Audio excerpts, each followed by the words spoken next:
This week in Grace's Girls Club, we are taking a virtual visit to one of my most favorite places in all of Alabama, Huntsville Botanical Garden, and we are meeting one of their horticulturists. I want to introduce you to Katrina. Please say hello. Thank you so much for being here, and tell us a little bit about your role and your title, Katrina.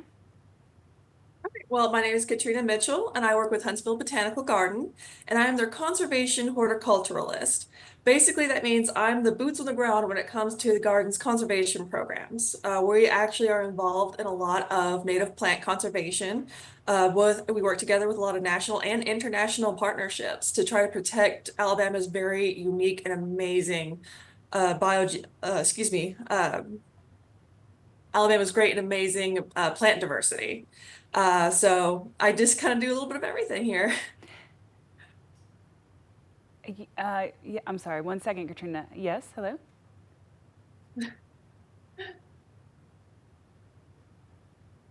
Okay.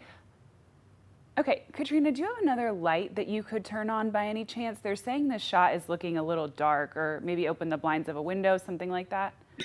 Believe it or not, my window is open. Okay. Give me just a sec. I might be able to do something like that. Does that work a little better? Guys, does that look any better or still too dark? Sorry, my office is very dark. Yeah, they said it's still a little bit dark. Let me see here. Let me see what I can do. Well, first of all, I'm so sorry, Grace. Oh my goodness, don't worry about it. Yeah, here, let me, maybe if I have my whiteboard behind me, you get a little bit more reflection. It's a cloudy day. My office relies a lot on daylight, and it's just very cloudy today. Okay, they said also if there's no other lights that you have, if you're able to turn up your Probably the desktop. best I can do. That's okay. They said if there's no other lights that you can turn on, you can also turn on your desktop brightness on your monitor, and maybe that'll illuminate your face a little bit more. All right, let's see here. Let's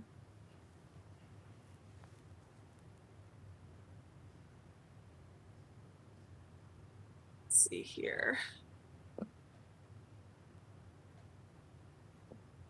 Oh, goodness, I'm so sorry about this, y'all. Oh my goodness. Please do not worry about that. We will get it all sorted out.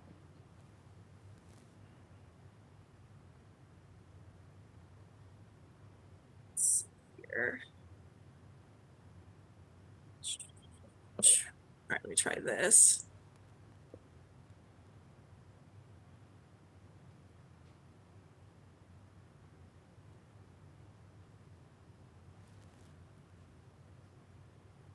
All right, it says it's actually as bright as it can go. Okay, they said we can work with it. Okay, sorry, y'all. Yeah, that's okay. Don't no worries whatsoever. Yeah. Okay, production, are we still recording? Okay, all right, so we're just gonna pick up right where we left off, Katrina. Okay. Okay, so we were talking about the diversity, the biodiversity at Huntsville Botanical Garden, how you have a big role to play in that. Now, as I said, I spend a great deal of time at the garden, and so I know that you guys have one of the most diverse landscapes of almost any other garden in the country. We're a pretty big garden. We're about 118 acres, which is pretty sizable for a botanical garden. Absolutely. So walk me a little bit through your day to day. I know we talked generally about it, but what does it look like on a day to day basis for you? Day to day is every kind of different. Every day is really different. That's one of the things I love about my job. Some days I'm out in the field. I'm doing collecting research, or rather collecting data and doing research on a lot of the native plants here in Alabama. I'm monitoring the populations, recording species. I'm collecting seed in order to bring back and to try to grow and cultivate in captivity for us to protect, and also for other gardens, arboreta, universities, and other facilities to protect as well, as part of what's called ex situ conservation. In order to protect the species in case something happens to them out in the wild, and we can also grow them to reintroduce them back into the wild as part of reclamation projects as well. So that's one thing I do. Sometimes I'm here in our greenhouses. We have several greenhouses behind the scenes. Mhm. And in those greenhouses, I'm working on running trials, doing experiments, doing whatever I can to figure out what's the best way to grow these plants. And then as I grow these plants again, some of them end up in our garden as part of our conservation collection. And some of them we ship across the country and even some cases around the world in order that they can be protected in multiple sites. How incredibly, incredibly cool. So in that same vein, obviously that sounds like it has STEM written all over it. But of the Oh, letters absolutely. of the letters in STEM, the science, technology, engineering, and math, I mean, do they all apply to your job? Is there one maybe that you lean on more than the others? A little bit of everything. Probably the most I use, of course, would be science and mathematics. You could say that I am a type of biologist, horticulture, botany, all course types of biology, quite a bit of chemistry as well. Soil sciences, geology, you kind of have to be a Jane of all trades. Yeah. Mathematics for sure. Again, I'm doing a lot of research as well. I'm collecting data out in the field. I got to bring it back and I got to run lots of biostatistics on them to try to make sense of what we're seeing in order to make well-informed decisions about what's going on and what's the next step that we need to do.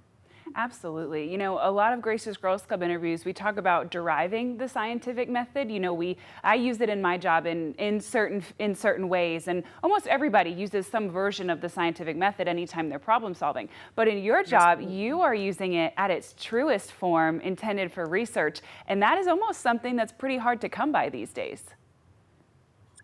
Well, it can be, but I feel like most people in my field really rely on the scientific method. I mean, that's what we have to do. It Yeah. it works. Yeah, absolutely. So I was speaking with Karen Colvin, y'all's STEM coordinator, earlier when we first started Grace's Girls Club, and she was talking a lot about the engineers that set up the garden and work on where exactly things are planted to get the correct amount of sunlight. Do you work with them as a team a lot to kind of combine both of your fields when planning out the landscape of the garden? Oh, absolutely. The important thing with, whether you're talking about a botanical garden or in your own backyard, what's really important is the right plant for the right place. Hmm. It doesn't matter if I grow, let's say, the rarest plant in the world, if we don't put that in the correct place, it's not going to survive and thrive.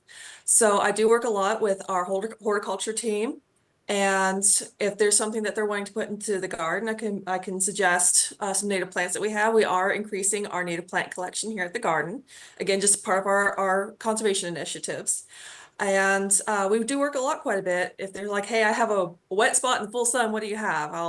I got plenty for you for there. So yeah, it's definitely a team effort around here, and I'm very lucky that I have a fantastic team here. I love them. Everybody here is just so enthused to come to work every day, and we have a lot of fun doing what we love. Wow, that is absolutely awesome.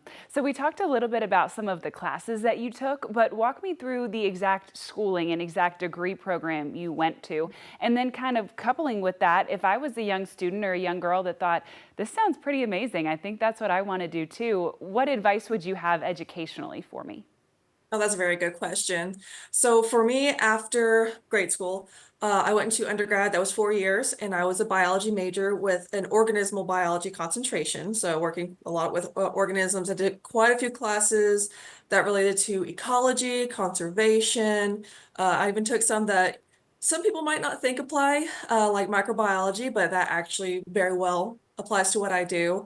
Mm. Basically, I just took as many biology classes as possible. And also quite a few math classes. I took multiple statistics courses as well. Again, that's a big part of what I do. And after that, I went to get my master's degree in biology, so master's degree in science and biology.